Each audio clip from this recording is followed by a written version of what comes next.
Good morning, children. Myself, Karunesh Bhadoria. Welcome to today's physics class.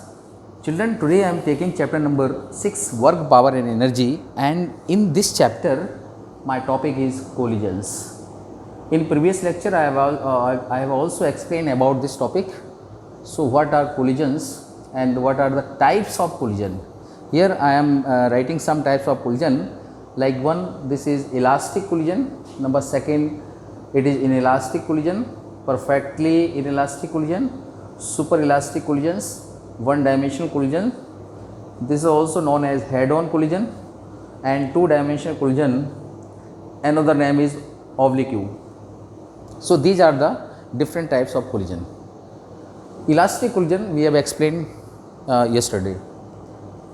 In elastic collision, there is no loss of kinetic energy. In elastic collision, there is no loss of kinetic energy. For example, collision between subatomic molecules. Subatomic molecules, substance के अंदर जो molecules हैं उसमें जो collision होता है, there is no loss of kinetic energy होता है. Throughout the collisions, momentum of object remains same, means momentum is always conserved. But in elastic collision, kinetic energy is also conserved, total energy is conserved, kinetic energy conserve रहेगी, total energy conserve रहेगी. और इसकी जो mechanical energy है, जो collision में जो mechanical energy है, that energy can not converted into sound energy, light energy, heat energy. इस टाइप के कोलिजन में, ये कल मैं आपको बताया था. होता क्या है कि जब कोलिजन होता है तो वहाँ पे साउंड क्रिएट होती है. साउंड आती कहाँ से है? वो भी एक एनर्जी का फॉर्म है. तो कोई एक एनर्जी, मैकेनिकल एनर्जी का कुछ पार्ट साउंड में कन्वर्ट हो जाता है, साउंड एनर्जी में. हीट प्रोड्यूस हो जाती है कई बार, तो कुछ पार्ट हीट में चला जाता है. तो इस तरह से जो है ये बैलेंस हो जाती है एनर्जी अपना फॉर्म चेंज कर लेती है. तो इलास्टिक कोलिजन में जो है सब एटॉमिक मॉलिक्यूल्स के बीच का कोलिजन होता है. आज हम बात करेंगे इन इलास्टिक कोलिजन की. तो इन इलास्टिक कोलिजन में क्या, व्हीकल्स जब कोलाइड करते हैं, एक के ऊपर दूसरा टक्कर मारता है, तो वहाँ पे जो कोलिजन होता है that is in elastic collision. और इस टाइप के कोलिजन में मैंने एग्जाम्पल लिया व्हीकल्स का. इस टाइप के कोलिजन में क्या होता है कि मोमेंटम तो कंजर्व रहेगा. मोमेंटम इज़ ऑलवेज, लिख लो यहाँ पे, ये मैं इसकी बात कर रहा हूँ. नंबर 1, मोमेंटम, ये आप सब लिखना अच्छे से, है ना. यहाँ मैं वैसे नहीं लिखाऊंगा. मोमेंटम इज कंजर्व्ड, ठीक, नंबर 1. नंबर 2, इसकी जो काइनेटिक एनर्जी होगी ये कंजर्व नहीं होगी. Kinetic energy is not conserved, इस टाइप के कोलिजन में नहीं होती है. तीसरा जो है, जो मैकेनिकल एनर्जी है उसका कुछ part light energy, heat energy या साउंड एनर्जी में कन्वर्ट हो जाता है. Some part of mechanical energy, m means mechanical energy, convert into इसमें light energy, sound energy etcetera, इसमें कन्वर्ट हो जाता है. तो ये इसकी कैरेक्टरिस्टिक हो जाएंगी, प्रॉपर्टीज़ हो जाएंगी. और इस कोलिजन में एनर्जी का लॉस होता है. ठीक है, क्वेश्चन भी आता है कि एक एग्जाम्पल से दे करके आप समझाइए किस तरह से एनर्जी का लॉस होता है. हम करेंगे इसको. अब आता है perfectly inelastic collision. Perfectly inelastic collision में जो है, जब एक बॉडी दूसरे बॉडी पे कोलाइड करती है, कोलिजन होता है, तो दोनों बॉडी कंबाइंड होकर के एक साथ एक कांस्टेंट वेलोसिटी से मूव करने लगे, वो कोलिजन जो है परफेक्टली, हालांकि ये बहुत ही कम ऐसे देखने को मिलेंगे. परफेक्टली इलास्टिक कोलिजन का मतलब when one object collide with another object, after collision both of the object will move with a common velocity. Combined होकर के एक कॉमन वेलोसिटी से जाएंगे तो उसको आप बोलेंगे परफेक्टली इनइलास्टिक कोलिजन. एग्जाम्पल मैंने लिखा, man is jumping into moving trolley. जैसे ट्रॉली कोई जा रही है, ट्रैक्टर जा रहा है ना, मूव कर रहा है, मोशन में है। अगर कोई मैन जंप करके उसमें बैठ जाता है, बैठेगा, जंप करेगा, कोलिजन होगा। After collision trolley and man both are moving in the same velocity, so this collision is called perfectly elastic collision, right. Fourth is super elastic collision. Super elastic collision, इसको explosive collision भी कहते हैं। Super elastic collision जैसे crackers जो होते हैं ना, अब क्रैकर्स में को अगर किसी रिजिड पार्ट पे, रिजिड बॉडी पे या रिजिड कोई जगह है वहाँ पे उसको हिट करें तेज़ी से, तो वो ब्रस्ट हो जाते हैं, बस्ट हो जाएंगे। वहाँ पे आपने जैसे हिट किया, कोलिजन हुआ, तो इसमें क्या होता है, लॉट ऑफ एनर्जी वहाँ पे रिलीज होती है, बहुत सारी एनर्जी, काइनेटिक एनर्जी वहाँ पे बहुत सारी रिलीज हो जाती है, तो ये कहलाते हैं super elastic collision. One dimensional collision इन्हीं का पार्ट होता है, वो दोनों में से, इन दोनों में से किसी को मैं अगर आफ्टर कोलिजन जो बॉडी है वन डायरेक्शनल मूव करती हैं, तब आप उसे जो है वन डायमेंशनल कोलिजन बोलते हैं। और अगर प्लेन में मूव करती हैं, टू डायमेंशनल करती हैं, कोई इधर जा रहा है, कोई इधर जा रहा है, जैसे कैरम में होता है। कैरम में जब है ना कॉइन को स्टिक मतलब कोलाइड कराते हैं ना किसी से, तो वो क्या होता है कि उसकी जो कॉइन्स है ना वो किसी भी डायरेक्शन में मूव कर जाती हैं, तो वो है ना प्लेन वाला मोशन होता है, और उसको हम बोलते हैं टू डायमेंशनल कोलिजन। और इसमें जो है ट्रेन है ना, ट्रेन में कई बार कोलिजन हो जाता है। ट्रेन उसके जो उसके जो डिब्बे होते हैं ना, उसमें भी वो है ना एक ही डायरेक्शन में मूव करने लगते हैं। ट्रेन जा रही है और अगर ब्रेक लगाएं तो जो उसके जो कंपार्टमेंट है ना, वो पीछे से उसको कोलाइड करते हैं आगे वाले को, और इस तरह से वो एक ही डायरेक्शन में चलते रहते हैं। तो ये होता है वन डायमेंशनल कोलिजन, ये टू डायमेंशनल हो गया। तो इस तरह से these are different types of collision, इसे आप नोट करें। अब मैं इसमें से कुछ इसके डेरिवेशंस होते हैं इलास्टिक कोलिजन में, किस तरह से वन डायमेंशनल मोशन होता है, और उसके after collision what will be the velocity of object, वो अब हम देखेंगे। इसको एक बार आप नोट कर लीजिए।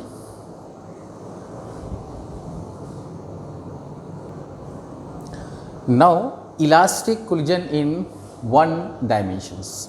वन डायमेंशन में अगर आफ्टर कोलिजन बॉडी जो है एक ही डायरेक्शन में मूव कर रहे हैं, तो वहाँ कितनी उनकी वेलोसिटी होगी, ये सब चीज़ हम यहाँ देखेंगे। इलास्टिक कोलिजन का केस लेंगे, इन इलास्टिक का भी हो सकता था, अभी हम इलास्टिक को ले रहे हैं। तो इसमें सपोज़ कीजिए एक कोई ऑब्जेक्ट है जिसका मास m है, ए object having mass m, initial velocity of this object this is u1, मास भी चलो m1 नाम दे दी, दो है ना object. This is second object b having mass m2, b object, its initial velocity is u2। यहाँ पे u1 is greater than u2 है। दो ऑब्जेक्ट हैं, मास m1 m2, initial velocity u1 u2, u1 is greater than u2, then object A will collide with object 2।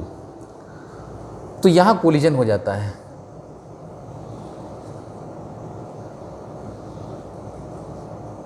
m1 m2 और ये collision हो जाता है।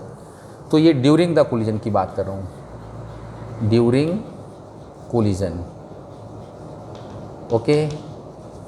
और ये कब की बात है, बिफोर कोलिजन, कोलिजन के पहले ये सिचुएशन थी।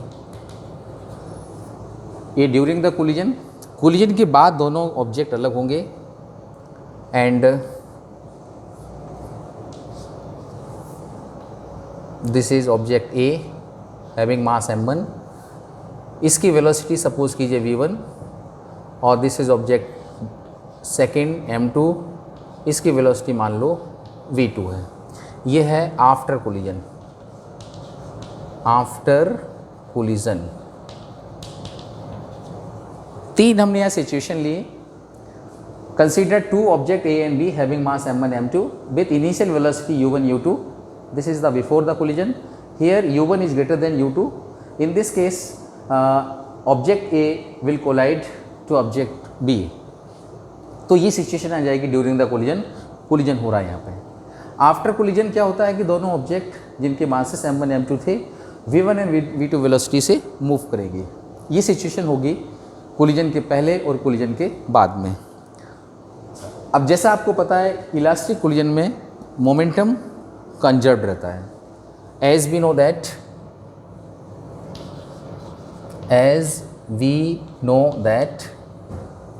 in this collision linear momentum is conserved.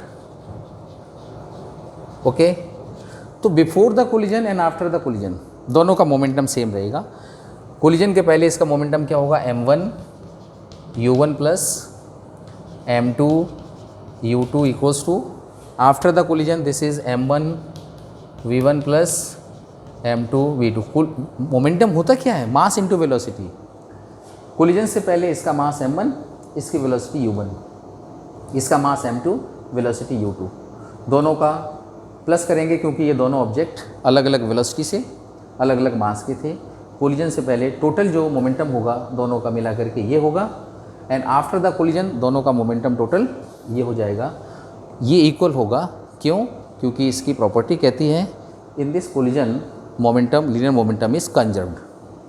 Now we transfer this term this side and m2 v2 u2 this side, तो ये क्या हो जाएगा,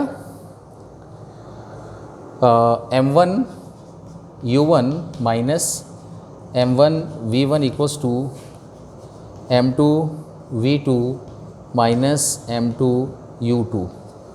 m1 is common, u1 minus v1, और यहाँ पे m2 is common, v2 minus u2 number 1। इसे 1 दे दो, इसे दे दो सेकेंड इक्वेशन। इसके बाद इसकी काइनेटिक एनर्जी कंजर्व रहती है, हमें पता है kinetic energy is also conserved, ये भी आपको पता है।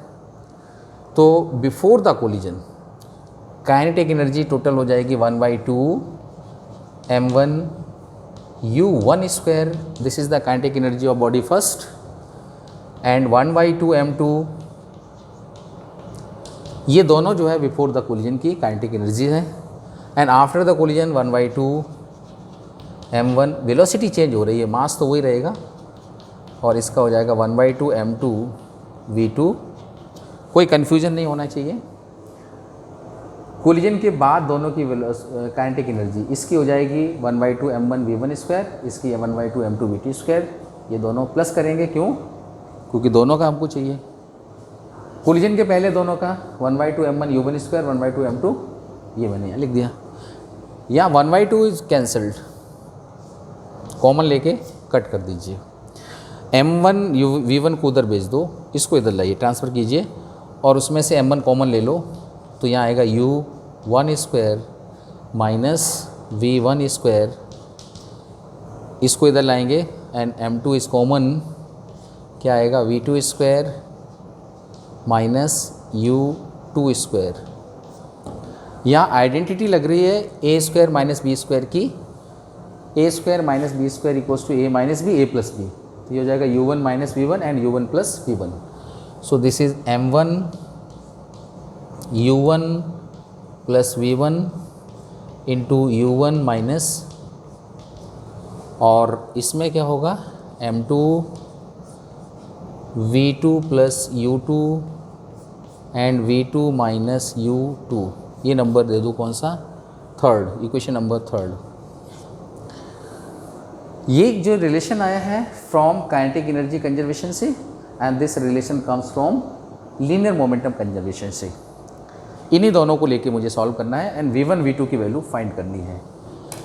तो देखिए कैसे इसको फाइंड करेंगे। इक्वेशन थर्ड को सेकंड से डिवाइड कर दो। मैं कुछ रफ करने वाला हूँ, डायग्राम में मैं रफ कर रहा हूँ। Equation third divided by equation number second, मैं यहाँ लिख रहा हूँ equation third dividing by equation number second. चलिए थर्ड पहले लिख लो, ये वाली m1 U1 plus V1 U1 minus V1 is equals to M2 V2 plus U2 into V2 minus, divide करना है इससे, ये इसके अपोन में दे दो, M1 U1 minus V1 U1 minus, और इस तरफ M2 ये है V2 माइनस U2, सो V2 माइनस, अब देखिए यहाँ पे कुछ कट रहा, ये कैंसल्ड, M2 कैंसल्ड, यहाँ M1 कैंसल्ड और ये भी कैंसिल हो गया, क्या बचा U1 plus V1 is equals to U2 plus V2, so U1 plus V1 equals to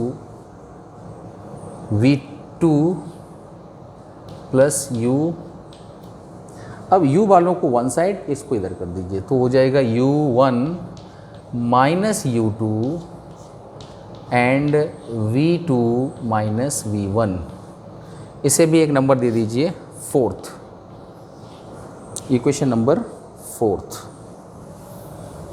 चलिए अब ये जो है ना, this is the relative velocity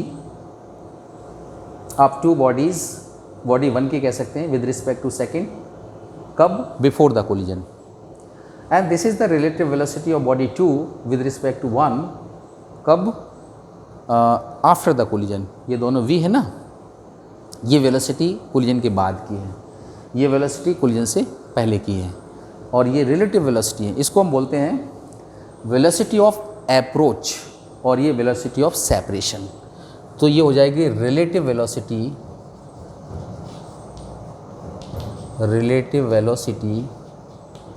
of approach.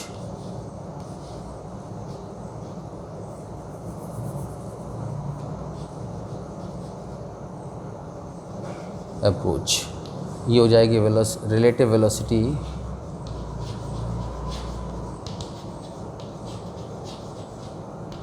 Of separation.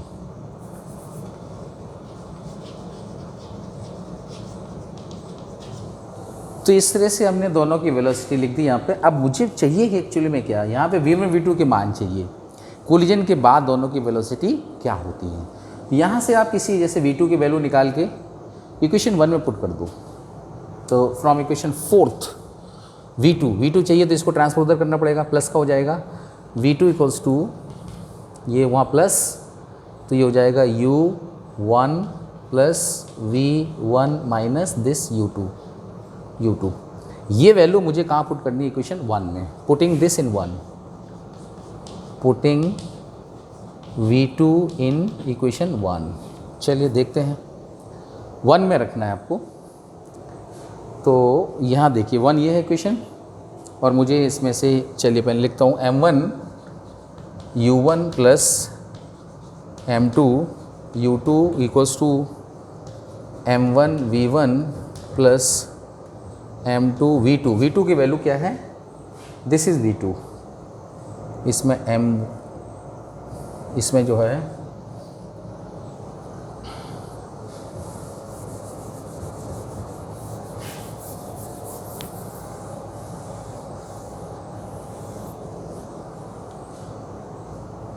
U1 plus V1 minus U2, इसको देख के लिखा मैंने, U1 plus V1 minus U2।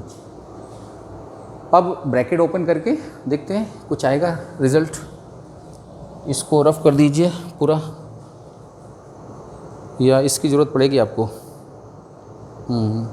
चलो बाकी रफ कर दो।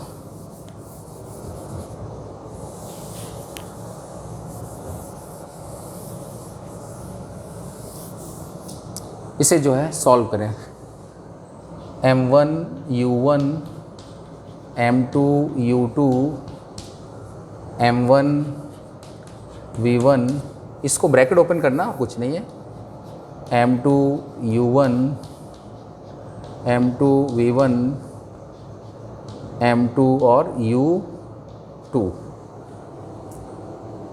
ठीक है, अब आप इसमें V1, जहाँ भी V1 आया हुआ है उसको पास में रख लो, बाकी सब ट्रांसफ़र उधर कर दीजिए। तो V1 तो ये है इसमें, और इसमें इन दोनों को ट्रांसफ़र उधर करेंगे। तो उसमें भी ऐसा करते हैं, 1 वाले पास में 2 और M2 वाले पास में, जैसे M1 U1, और अब तो M1 का कोई है नहीं, कोई बात नहीं, प्लस M1 U1 हो गया, ये ले लो M2 U1, ये गया उधर, और ये जो है M2 U2 इसके साथ ऐड हो जाएगा, तो हो जाएगा 2 M2 U2। ध्यान से देखना, this is minus M2 U2, transfer करेंगे प्लस, इसके साथ ऐड होकर के ये बन गया, और ये जो है इसको मैंने वहाँ लिख दिया, इसका साइन चेंज हो जाएगा, किसका, इसका माइनस का होगा, क्योंकि ये प्लस का और ये जाएगा उधर जाके माइनस का, राइट। इस साइड में क्या बचा, ये और ये, इसमें V1 कॉमन ले लो, तो M1 plus M2, M1 plus M2। चलिए अब इसके बाद इधर देखते हैं, है ना, यहाँ से भी U1 इज़ कॉमन, तो उस लाइन को मैं लिख रहा हूँ M1 minus M2 and U1 plus 2M2 U1 equals to V1 M1 plus M2। हमें तो V1 चाहिए, डिवाइड में भेज दो, सो V1 इक्वल्स टू हो जाएगा, ये डिवाइड में जब जाएगा ना, M1 minus M2 upon M1 plus M2 into U1 plus 2M2 upon M1 plus M2 into U1, नहीं ये क्या था यहाँ पे, U2 है, U2, this is U2, okay, और ये है V1। एक ये V1 का फॉर्मूला आ गया, V1 M1 minus M2 upon M1 plus M2 U1 plus 2M2 upon this और U2। कुछ भी नहीं है, मैथमेटिकली थोड़ा है, ट्रांसफ़र करके जब वैल्यू पुट करेंगे उसमें तुम्हें V1 जहाँ दिखे V1 को एक पास में लेकर के कॉमन ले लो, बाकी ट्रांसफ़र कर दीजिए। आप जब खुद करेंगे तो इसमें कोई दिक्कत नहीं आएगी, ठीक है। V1 की वैल्यू आपको ये मिल जाएगी। अब इसी तरह से जैसे मैंने अभी V2 की वैल्यू रखी थी इस इक्वेशन में यहाँ पे, तो मुझे V1 मिल गया। वहाँ से अगर आप V1 की वैल्यू पुट कर दें और ट्रांसफ़र करके वैल्यू निकालेंगे तो मुझे V2 मिलेगा। अगर इसको देख करके मैं V2 लिख सकता हूँ। सिमिलरली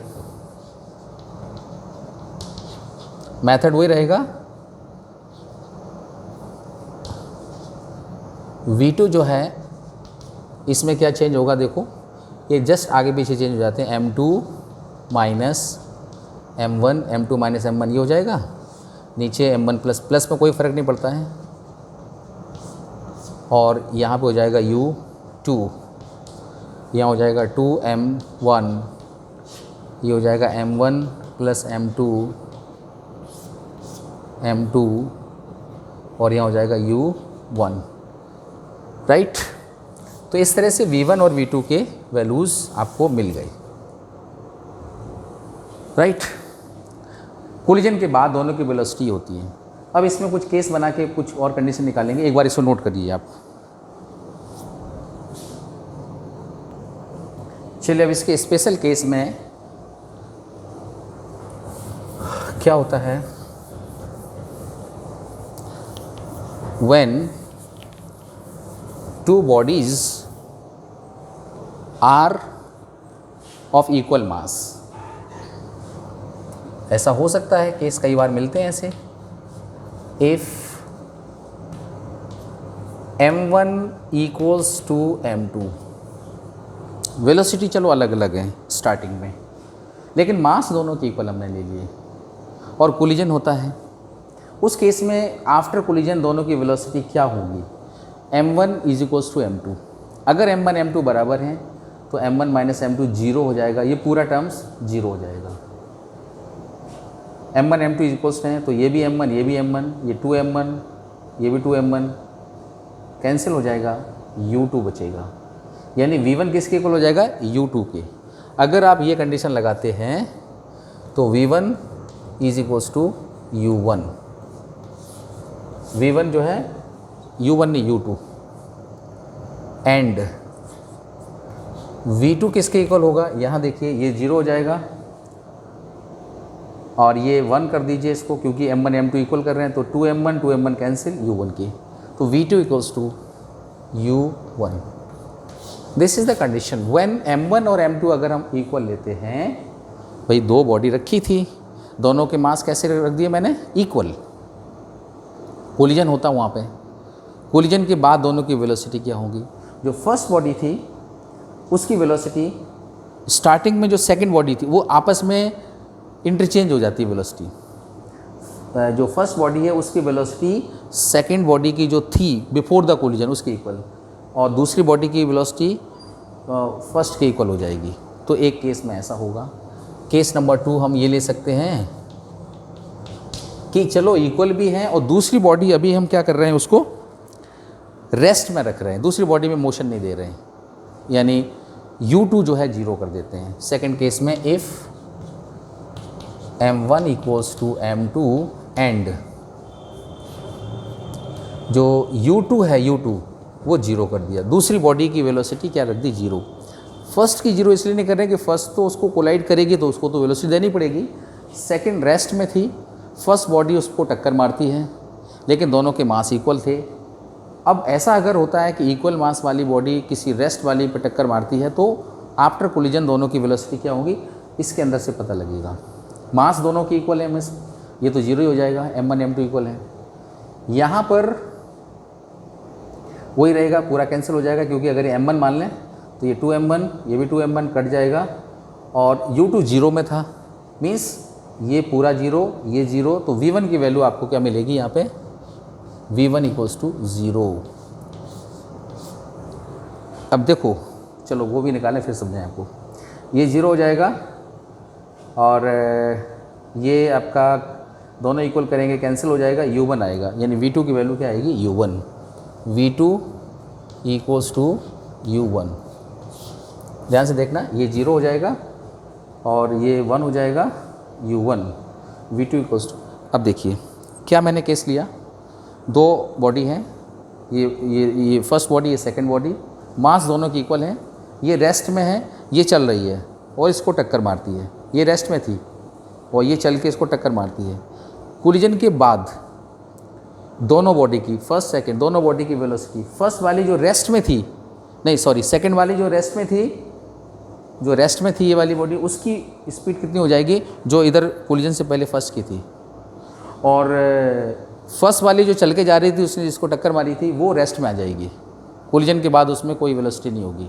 फिर से देखना, दोनों इक्वल मास की हैं, दो बॉल हैं इक्वल मास की हैं, ये रखी हुई है, ये उसको जाके टक्कर मारती है, टक्कर के बाद जो रखी थी वो तो चलने लगेगी और जो चल रही थी वो रुक जाएगी, ये यहाँ पे बोला गया है, राइट।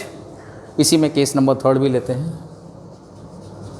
केस नंबर 3, मान लीजिए यहाँ पे हम सेकंड बॉडी, जो सेकंड बॉल है ना, वो काफ़ी हैवी ले लेते हैं, रेस्ट में भी है, हैवी भी है। M2 is much greater than M1 and उसकी जो वेलोसिटी है U2, दिस इज़ 0। वो बॉडी रेस्ट में भी थी सेकंड वाली और काफ़ी भारी है, हैवी है, मास उसका M1 के कंपैरिजन बहुत ज़्यादा है, मैसिव पार्टिकल बोलते हैं इसको, मैसिव बॉडी। उस केस में क्या होगा, ये कंडीशन अगर हम अप्लाई करते हैं, U2 0, ये तो 0 हो जाएगा पूरा, मैसिव M2 बहुत ज़्यादा है, M2 अगर बहुत ज़्यादा है तो M2 के कंपैरिजन में M1 को हम नेग्लेजिबल कर सकते हैं, यानी M1 0, M1 0, M1 0, M2 cut जाएगा, माइनस आएगा, माइनस U1, तो V1 की वैल्यू क्या आएगी, minus U1। V1 equals to minus U1।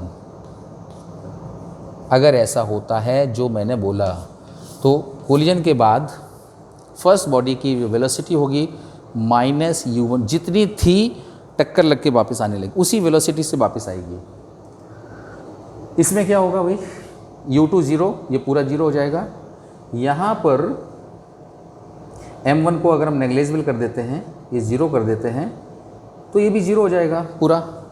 V2 आपका क्या हो जाएगा, 0। तो एक केस इसका बन जाएगा, V2 इज़ 0, मीन्स दूसरी बॉडी आपकी रेस्ट में रहेगी, फर्स्ट बॉडी टक्कर मार के वापस उसी वेलोसिटी से वापस आएगी। कब? जैसे सामने दीवार है, यहाँ से आपने बॉल उसको पुश किया, वो बॉल दीवार में टक्कर मार के, दीवार रेस्ट में भी है, बहुत भारी है, उसका वेट बहुत ज़्यादा है, मास बहुत ज़्यादा है, बॉल छोटी है, और बॉल उसमें जब टक्कर मारेगी तो क्या होगा? वापस आएगी बॉल। तो जो बॉल वापस आएगी, माइनस साइन लग गया, रिवर्स डायरेक्शन में आ रही ना, और जिस स्पीड से जा रही तो उसी स्पीड से वापस आती है। न्यूटन्स थर्ड लॉ भी लगेगा, तो ये हो जाएगा। और सेकंड वाली जो बॉल जो दीवार है ना, वो कहीं रेस्ट में रहेगी, कोलिजन के पहले भी रेस्ट में थी, वो कोलिजन के बाद में भी रेस्ट में रहेगी, इसलिए उसकी वेलोसिटी क्या हो गई? 0।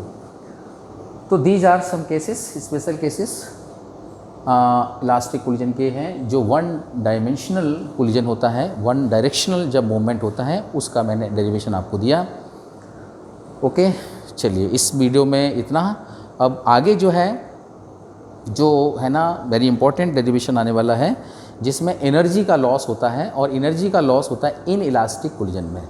एनर्जी उसमें कंजर्व नहीं रहती है। ये तो इलास्टिक कोलिजन था, इन इलास्टिक कोलिजन में एनर्जी कंजर्व नहीं रहती है, चेंज होगी, एनर्जी कम होगी, काइनेटिक एनर्जी कम होगी। तो लॉस ऑफ काइनेटिक एनर्जी, हमें वो डेरिवेशन इंपॉर्टेंट है, वो अब देखेंगे नेक्स्ट वीडियो में। Okay, thank you.